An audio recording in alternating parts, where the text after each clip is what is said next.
Well, good evening, and welcome to the 24th School of Medicine White Coat Ceremony. My name is Jennifer Kristner, and I serve as Dean of the School of Medicine.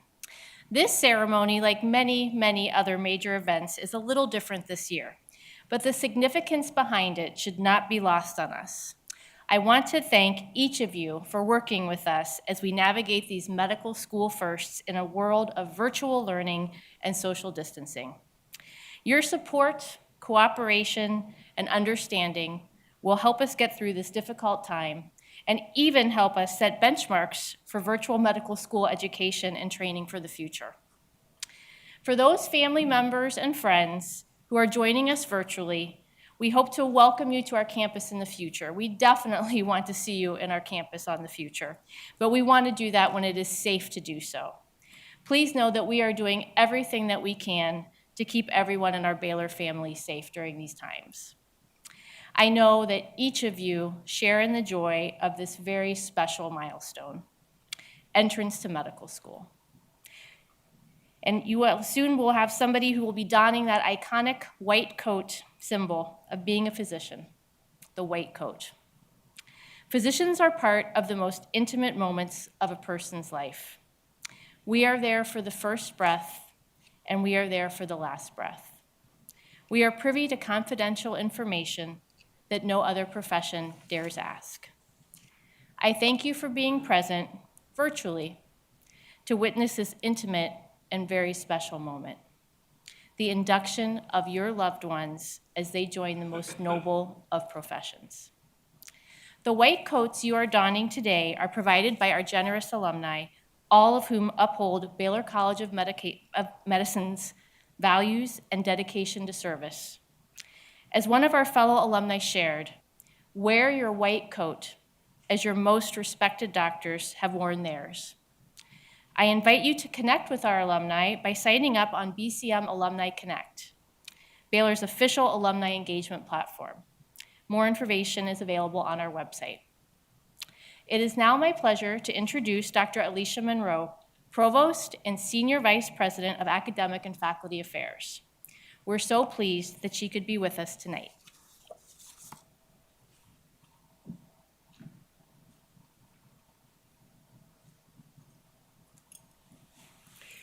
Thank you, Dr. Kristner.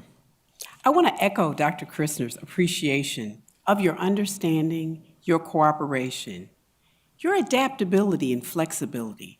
Those are important competencies of physicians in training. And although this is a hard season, we really appreciate the flexibility of our parents and family members that are supporting our students as well as our students. While there are a lot of challenges in our current situation, there are also some silver linings. We know that we're experiencing a global pandemic, and this is a challenging time to begin medical school, but it's also a hopeful, a bright, and an exciting time.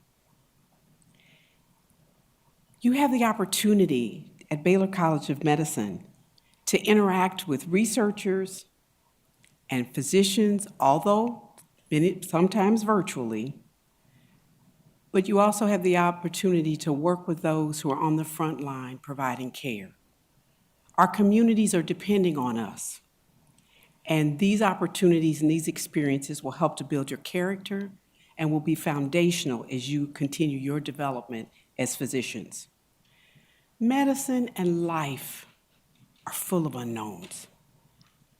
But there's one very exciting thing about being a physician and a physician scientist, particularly being educated at this time at Baylor College of Medicine. You will be well prepared to learn new skills and new knowledge that frankly doesn't even exist during the time that you're medical students. So this is a hopeful time, and we want all of you to hang on to that hope and that optimism. There are advances being made every day, and we're so grateful that we have outstanding scientists, physician scientists, and basic scientists here at Baylor College of Medicine that are on the front line pioneering treatments, discoveries, and vaccines. Things have changed considerably just over the few months that we've been grappling with COVID-19, although it may feel much longer than that. There have been some tremendous advances in the therapeutics and how we've learned to care for patients. Initially, we were very concerned about ventilators, and now we understand, as there's been more research and more publishing, we know that, quite frankly, we want to do everything we can to limit the use of ventilators because often they can do more harm than good. And individuals who need them, sometimes that actually does not portend optimally. There's also been a lot of advancement in protocols, a lot of treatments, studies are underway, so this is really an exciting time. I encourage you to hang on to that. You have the privilege and the opportunity to be part of a worldwide community of frontline scientists and physician scientists who are making a difference every single day in the lives of patients. I want you to really hold on to that and realize that even though you're really early in your training and you may get some questions, even though you're a first-year medical student, you may begin to have people asking you medical questions. I want to encourage you, don't get out over your skis, offer compassion, and encourage them to talk to their physician. That being said, this evening's ceremony is really about the white coat, and this is a part of our opportunity to welcome you into the profession. The white coat serves as a practical symbol of physicians, of medicine, of frankly, our social contract and our responsibility. The white coat began to be used back in the 1800s, very much associated when medicine and science became tightly connected. There was more emphasis on medicine and more integration and advancement of treatments and therapeutics.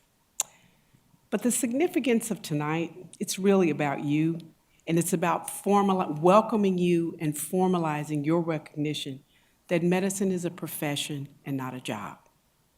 And so wherever you are and wherever you go, and I realize our radius of activity is pretty limited these days as we maintain our masks and social distancing, but you'll have an opportunity, whether you are on social media, whether you're talking with a friend, remember, you're always a professional. Put your best foot forward.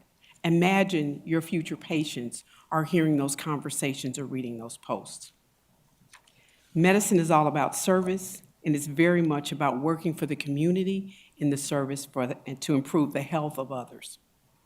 It is now my extraordinary privilege to introduce Dr. Paul Klotman, President and CEO and Executive Dean of Baylor College of Medicine. This September, Dr. Klopman celebrated his 10th anniversary of joining the Baylor family in his role as CEO, President, and Executive Dean. He has a special video message for you tonight.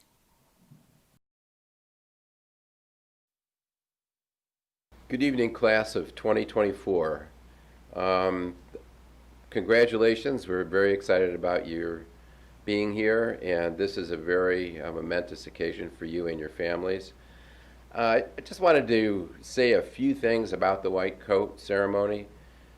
Some ceremonies are celebratory, and I think when we get to graduation, there'll be a lot of reasons to shout and enjoy yourselves. Others are a little bit more solemn, and the white coat ceremony is one of those solemn ceremonies. You are entering the profession of medicine. It's something that's really important. The white coat is a symbol. It reflects our profession. It carries with it a number of professional expectations, professional standards. As you put on your white coat, I want you to feel the weight of the responsibility. It will be with you forever. And as you put it on, you have to really think about embracing the oath of Hippocrates. You're on a path to one of the most rewarding careers possible, but it carries with it a whole lot of expectations and community responsibilities. Remember, because of your stature as a physician, you will be a member of the community held in high regard. People will want to hear your opinions and listen to you. People will watch your behaviors. You have to be a role model throughout. And the most important thing about the transition from where you've been to this profession is think about the expectations and the role modeling that you have to do. So just for example, think about your last email or your last tweet or what you post on Facebook or Instagram. All of a sudden, those things that were fun back then carry with them huge implications for you as a professional. So from now on, those things that were okay before are probably not going to be okay going forward. At least you have to realize that it has huge implications. And I also want you to remember you didn't get this far on your own. You have family and friends. And through the next several years of your training, it's not going to be fun all the time. And so you're going to need to rely on those same people and friends that were supporting you throughout your current career. So my simple message to you is I want you to really embrace the profession as you put on your white coat. I want you to feel the weight of that coat on you all the time. And in the words of Hippocrates, happiness and good repute will be forever yours, and the world will be better off because of you. Live that every day for the rest of your lives. You always will be representing the Baylor College of Medicine as a physician. Thank you and congratulations. Now it gives me a distinct honor to introduce Dr. James Mcdevitt, Senior Vice President and Dean of Clinical Affairs at Baylor, to offer a few remarks. Dr. Mcdevitt.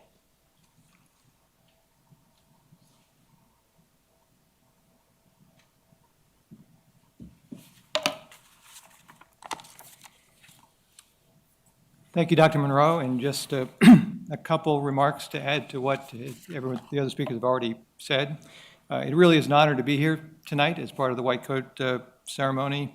So I was reflecting on this earlier today, trying to figure out what to say. It occurred to me that I graduated from medical school 35 years ago, which is hard to believe.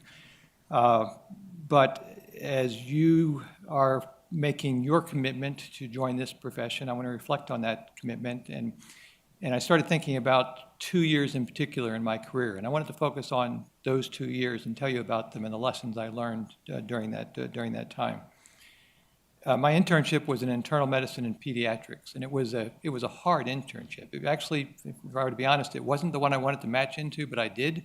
It was really challenging. I was up all night. We were on every third night back in those days. 2 months of hem-onc with a ton of neutropenic patients. A month in the NICU, sleeping on a cot in the center of the neonatal ICU. learned a ton, became a procedural machine. I could draw fluid out of anything. I could put a catheter into any major vessel in the body. My confidence just blossomed, and for the first time in my career, I felt like a physician. That is not the year I want to tell you about. I actually want to tell you about the next year. When I left my internship, I went and I served as a general practitioner in rural Guatemala. I served a population of 2,000 to 3,000 people. I was the only physician in the community. And what was important about that, it was my most important year of training. I did a lot of interesting things. I treated parasites, I treated tuberculosis, malaria, sewed up machete wounds, birthed babies, did a lot of really, really good and interesting work. But I quickly realized and was humbled by the experience and how misplaced my confidence was. My confidence was really not earned. And if I were to be honest, when I got into that environment, I quickly came to realize how little value I brought on my own. That my value really came from working with a team, from being with a diverse group of people that think differently, that had different skill sets, that had different knowledge and experiences. And I came to recognize, and again, I think the most important lesson of my career, that team was the most important thing for me. So I learned that lesson. I always remembered it. And happily, that was the first year. The second year I want to tell you about is when I had a refresher course in that lesson. And that was, not surprisingly, in 2020, the year that we're currently living through. As others have said, you're entering medicine during a really unique time. This pandemic is going to define your medical generation. It will put an indelible stamp on your psyche as a professional. There's just no question about it. My wife and I were talking back right after the rodeo closed in March, and saying, well, when will this be over? When do you think it would end? And I think I said, well, maybe July. Maybe July, things will be back to normal. And I might have gotten the month right, but I got the year wrong. So we had no idea that this was going to go on and on and on. So as I've talked to our faculty and sent messages out to our faculty, I've struggled to think of the right analogy to describe what our frontline providers are going through. I used a hurricane for a while because we're really good at hurricanes in Houston. I mean, the hurricanes come in, they do their damage, we put our boots on, we clean up, we put things back together and go on with life. We're really good at hurricanes. But it's a terrible analogy for what we're going through with COVID-19 because COVID comes and it stays. We know it's going to end, but we don't know when. We can't run on adrenaline. We can't run on fumes. That we're in this for the long haul. So what is a better analogy? The best analogy I've heard is from a physician by the name of Dr. Shad Deering, who's our associate dean at the Children's Hospital San Antonio in San Antonio. Shad has a military background. He was actually deployed in the Middle East. And the analogy he uses is military deployment. And I'll tell you exactly what he said. He says, when you are deployed, you are suddenly in a new environment. You are in a heightened state of arousal and vigilance as you struggle to understand where you are and how to stay safe. You run on adrenaline. You are never completely at ease. You experience things others never will. Over time, it begins to grind you down. So this is a profession you're getting ready to enter in the COVID environment. I hope everybody's excited now. I'm getting everybody enthusiastic about becoming a clinician, but there's hope, and Dr. Deering says more. Take heart that even on difficult deployments, people develop a sense of resilience and a grittiness that they're formed by that experience. And really that grit comes from two things, per Dr. Deering.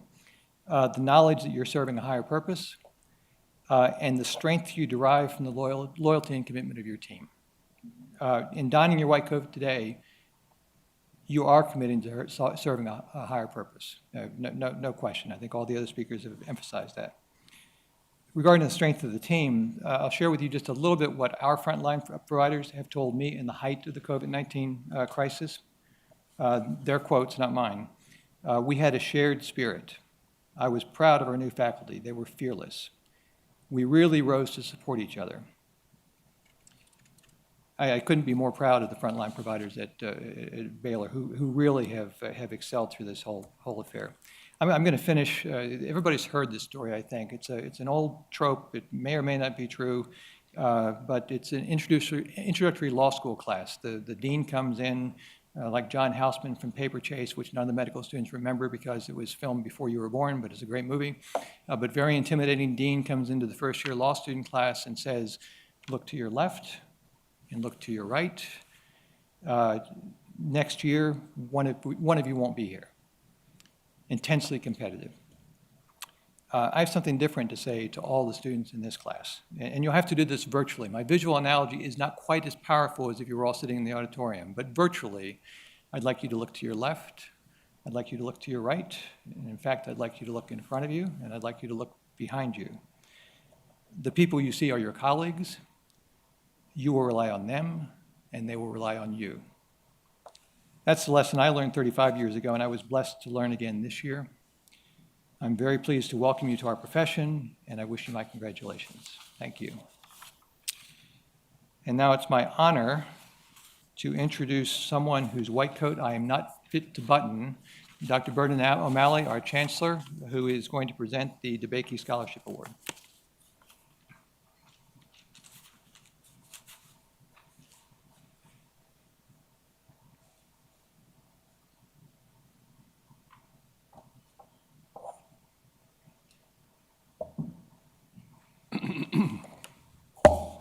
Greetings to those present and to the internet audience.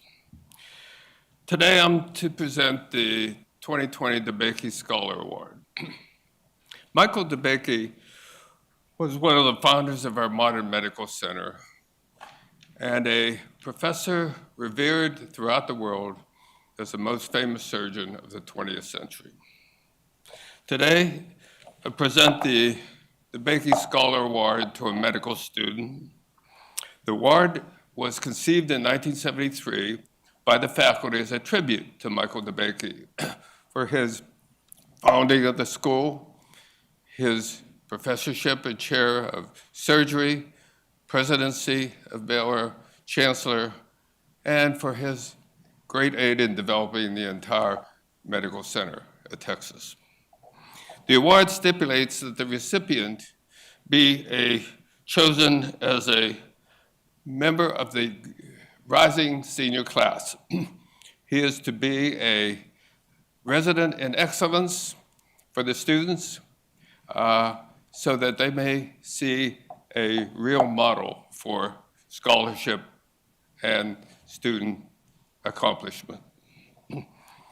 The recipient must first have demonstrated excellence in scholarship, but also in integrity, leadership, and service, accomplishing that something extra outside the normal academic curriculum. This is always a pleasant but difficult choice for the award committee of Drs. Cass, Rowley, Rosen, Wenzel, Balasubramanian, Dasho, and myself. As committee chair, I'm pleased to announce that the recipient of this year's Debakey Scholar Award is Miguel Franquiz. As a student of our senior class, Miguel represents what this award is all about.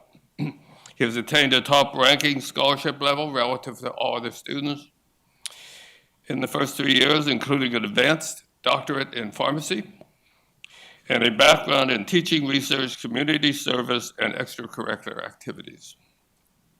Miguel, if you come up. In addition to its high honor, the award includes a commemorative plaque and a sum of money to be used for activities which will further your education in any way you wish. The entire committee and school extends their congratulations to you, Miguel, for your outstanding performance in medical school to now. So this is, there you go. Okay, now you can come in.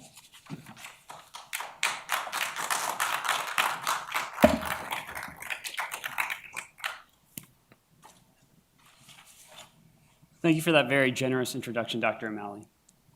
Good evening, everyone. My name is Miguel. I'm a fourth-year medical student finishing up my journey here at Baylor. And as stated, I'm here tonight to accept the Debakey Scholar Award. I'm also very honored in being given the chance to participate in this wonderful ceremony honoring the class of 2024. One of the things that you realize very early after coming to Baylor is that you're surrounded by just an abundance of very highly motivated and accomplished peers. So it feels very special to be selected for this award. And I just want to say thank you again to the Debakey Scholar Committee. To the class of 2024, let me begin by saying congratulations to you all. Tonight is a special night. It is a symbolic beginning of your entry into the profession of medicine. But it is as much a time for us to pause, reflect, and celebrate on all the amazing things that you have done to get here tonight. It's difficult for me to even fathom the collective amount of effort that went into you all being here tonight, and I wish you nothing less than continued success over the next 4 years. And I know I speak on behalf of all of your upperclassmen when I say that we're just very excited to see the amazing things that you guys are going to bring to this community. Now, you all have had some amazing speakers tonight, and although I'm no senior clinician with decades of experience in treating patients, I guess I do consider myself a bit of an expert in the next 4 years of your life, having just about completed my medical education here at Baylor. So I wanted to share with you a few formative experiences and a few lessons that I learned as a Baylor medical student over the past 4 years, in the hopes they may help you on your own journey. I want to offer you some words of reassurance. Although what you have started over the past several months is no doubt serious business, no medical student goes through this process alone. No student finishes these 4 years without having to lean on somebody else. Your studies are going to be arduous. The pace that information is presented to you is going to seem like too much at times. When you're on your clinical years, every day is a day of self-improvement and self-reflection. And the process of going from a medical student in their first year to a student who's prepared for residency is no doubt a daunting one, but all along the way, you're going to be supported. These will be your classmates, your parents, your spouses, your partners, your upperclassmen, your faculty, the deans. All these people are here, they're accessible, and they're invested in your success. This was one of the things that I really thought was one of the most unique aspects of my education here at Baylor, was this sense of a supportive community. I really felt like a member of a diverse group of students, each with our own strengths and weaknesses, and we were complementing each other as we progressed as a group from our white coat ceremony to now our approaching graduation. And I think you can look forward to this sense of community as well, because this is something that Baylor does a lot to cultivate. So although this road is going to have a lot of ups and downs and twists and turns, all along the way you can expect to be supported by those around you. I suppose now would be a good time to mention also that if transitioning to medical school didn't seem like enough of a daunting prospect, you all are doing so in the midst of the greatest public health crisis of our generation. And everybody in this community, from medical student to senior administrator, recognizes this and empathizes with those challenges that we are facing, a generation of students who are daring to learn in the midst of this crisis. And a tremendous amount of effort, time, and resources have been devoted to optimizing our medical education in a safe manner, given the circumstances that we are in right now. One of the things that brings me hope when I think about this time is that in this community, when we identify significant challenges, or when unforeseen circumstances present themselves with significant obstacles, those obstacles are met with unity, with resilience, and most importantly, with creative problem solving. To use a very imperfect analogy, I can remember as a native Marylander who had never seen a hurricane before during my first year of medical school, being amazed by the student and leadership response to Hurricane Harvey. And this was a time when me and my classmates were out of school for an unknown amount of time. We were isolated in distance learning, and we didn't know what the next week would bring. And I know these are feelings that you all have shared. But in that time, I remember seeing some pretty amazing things, an outpouring of support for each other amongst my class. I remember seeing a blood drive organized by students and faculty where nearly 300 units of blood were donated in a single day. I remember seeing some of my friends, newly homeless, find homes the same night with medical students that they hadn't known the day before.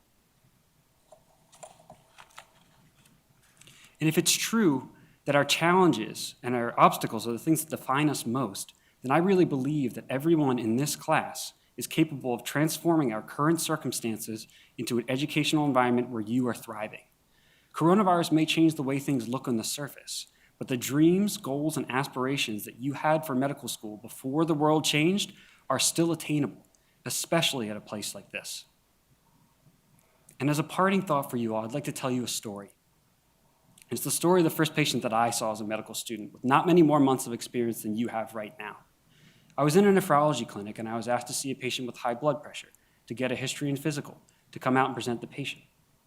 And I still remember standing in the threshold of that doorway in my short white coat, my hands trembling and my heart pounding, and there was one thought going through my mind in that moment, and that was this: I don't know what I'm doing, something bad's going to happen, this patient's going to get hurt, because I don't know enough, because I'm not good enough.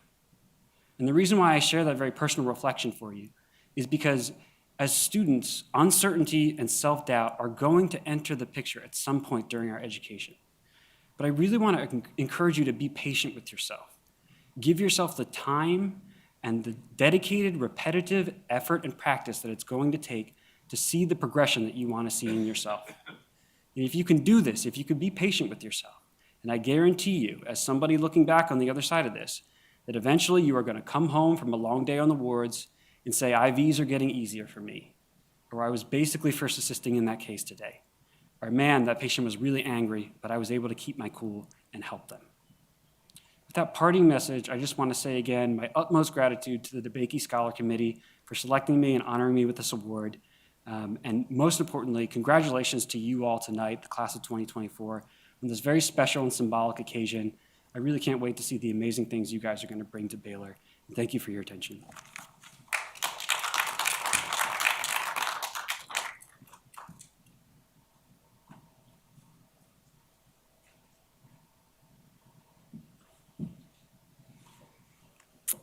It is now time for the recognition of our students and donning of the white coats. On behalf of our faculty advisors, it is my honor to introduce the members of the Learning Community Burgundy Squad.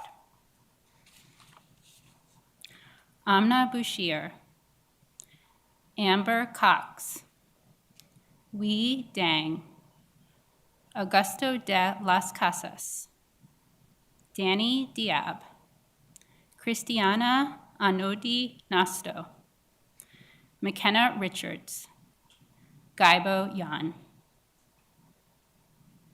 Alexandra Alvarez, Erica Edwards, Sarah Ho, Jacob McCarter, Isra Showaki, David Smith, Tayo Shofella, Gary Zhang, Sarah Bohach, Saad Ehsan, Colin English, Morgan Farr, Nandita Ram Kumar, Gabrielle Soulard, Elizabeth Sanchez, Ryan Ward, Isabel Draper, Francisco Elizarazas, Anusha Gandhi, Christina Gaw, Alejandro Gonzalez, Elijah Roombout, Sarah Samuel, Michael Wright. You may now don your white coats. Congratulations.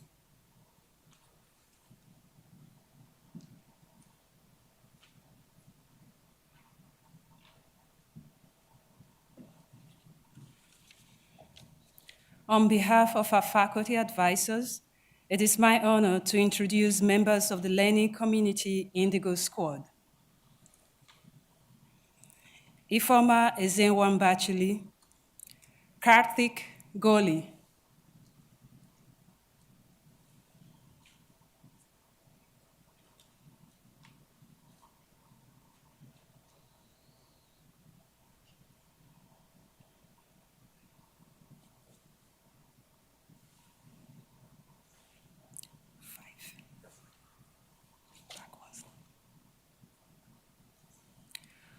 On behalf of our faculty advisors, it is my honor to introduce members of the Learning Community Indigo Squad. Ifoma Ezenwambachili, Karthik Goli, Gage Hallbauer, Armando Martinez, Heber Raslan, William Shu, Nicole Butler, Ronald Franzen, Gabriela Gomez, Darian Hinson, Joy Huang, Hamza Shamim, Kurt Wenz, Mary Yu,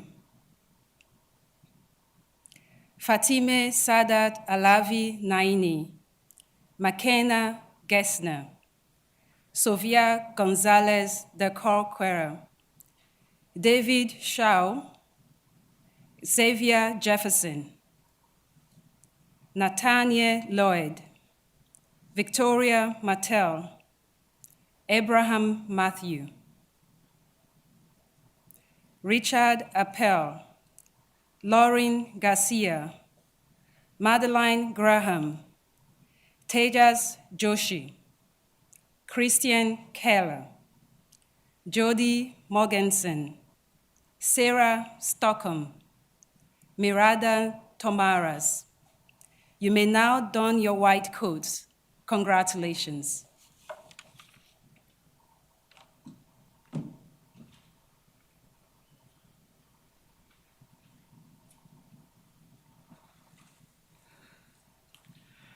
Good evening. On behalf of the Green Squad advisors, it is my honor to introduce the members of the Learning Community Green Squad.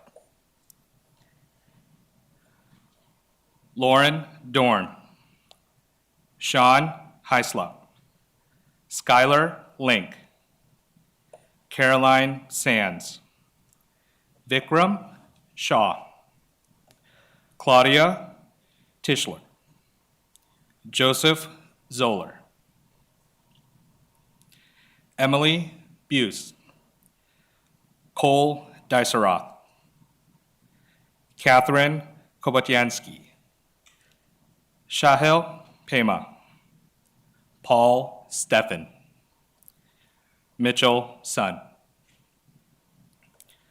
Sabrina Amaya, Joseph Anderson, Madison Harris, Ginger Hooper, Amari Johnson, Rujman Khan, Nicholas Peoples, Sachin Shetty,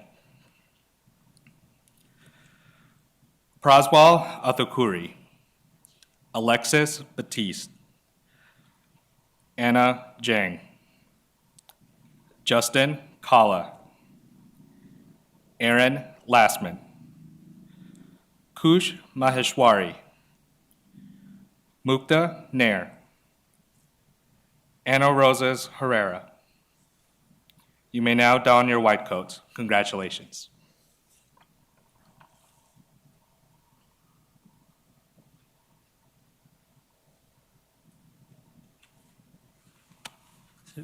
Good evening.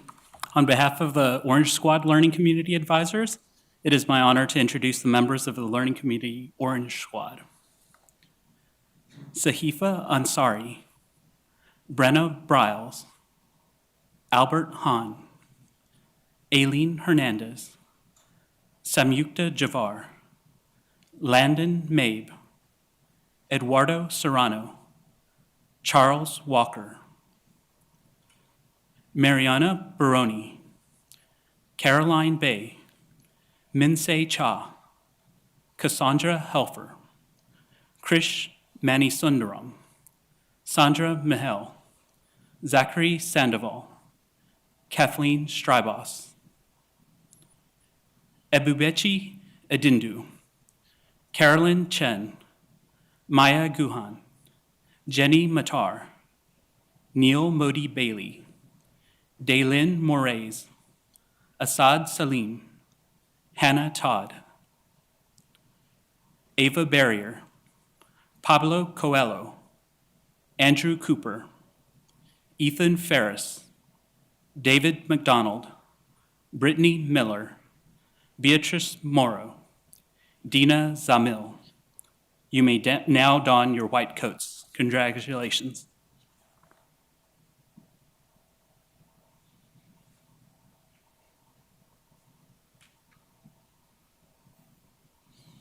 Good evening. On behalf of our Yellow Squad faculty advisor, it is my honor to introduce the members of the Learning Community Yellow Squad.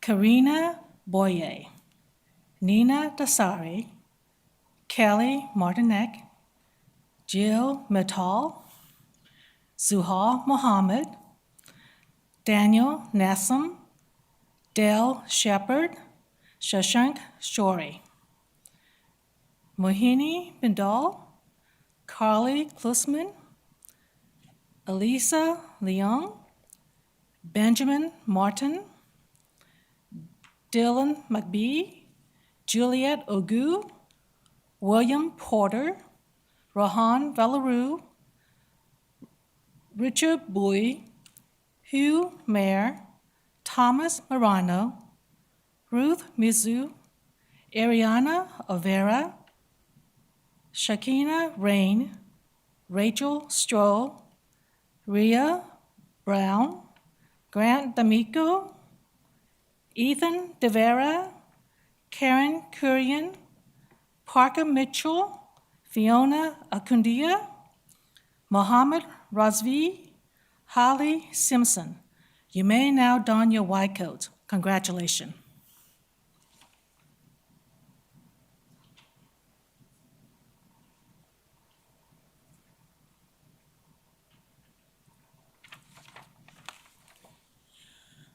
On behalf of the Teal Squad faculty advisors, it is my honor to introduce the members of the Learning Community Teal Squad.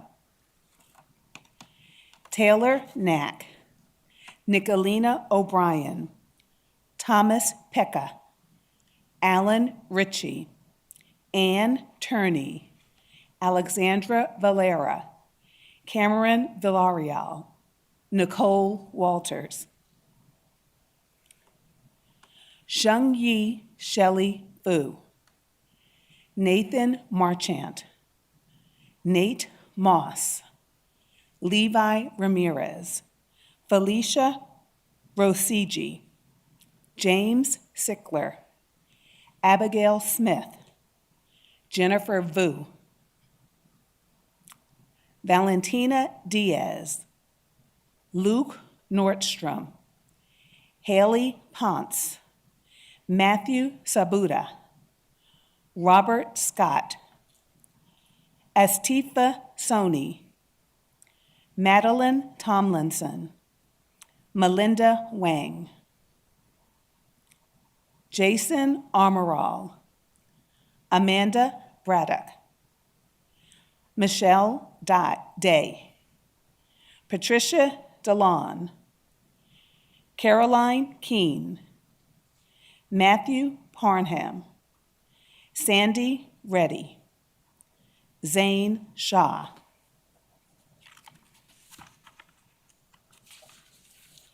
You may now don your white coats. Congratulations.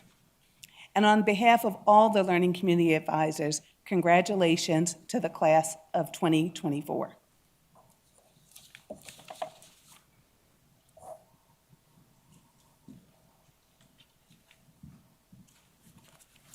Good evening, everyone. I'm Joseph Cass. I'm the Associate Dean of Student Affairs, and it is my pleasure to administer 2 oaths to the class of 2024.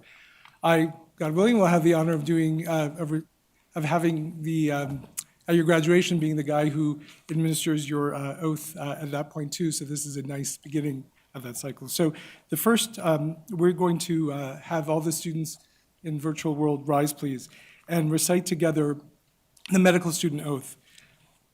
As a medical student at Baylor College of Medicine and as a future physician, I will practice medicine to the highest standards of conduct by doing what is best for my patients and allowing neither greed nor miserliness nor thirst for great reputation to corrupt me.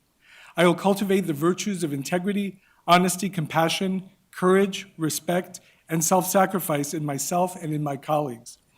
I will remember that my actions impact the way the world perceives medicine. I will cherish the diversity among my patients and my colleagues, and I will not tolerate any form of discrimination or harassment. I will respect those who are wiser than I am and will gratefully follow their guidance. I will be compassionate and never see in the patient anything less than a fellow creature in pain. Today is the first step in a lifetime of learning, and I promise to always challenge the extent of my knowledge. May the white coat I don today remind me of the promises I have made and of my duty to make medicine better. So this was an oath written by medical students a number of years ago and inspired by the Hippocratic Oath. Now, our second oath, this is the first year we're doing, having students recite this, is actually the Honor Code Pledge. So if you will continue reciting with me. I pledge to maintain a high level of respect and integrity as a medical student at Baylor College of Medicine. I understand and will uphold the Honor Code in letter and spirit to help our school advance authentic learning. I will not lie, cheat, plagiarize, or be complicit with those who do. I will encourage fellow students to uphold these same values. I make this pledge in the spirit of honor and trust. On behalf of Dr. Kristner, Dr. Monroe, and the faculty, staff, and trainees at Baylor College of Medicine, and our learning community advisors as well, thank you for joining us this evening, and congratulations to the class of 2024. Look forward to seeing you one day soon on campus. Good evening.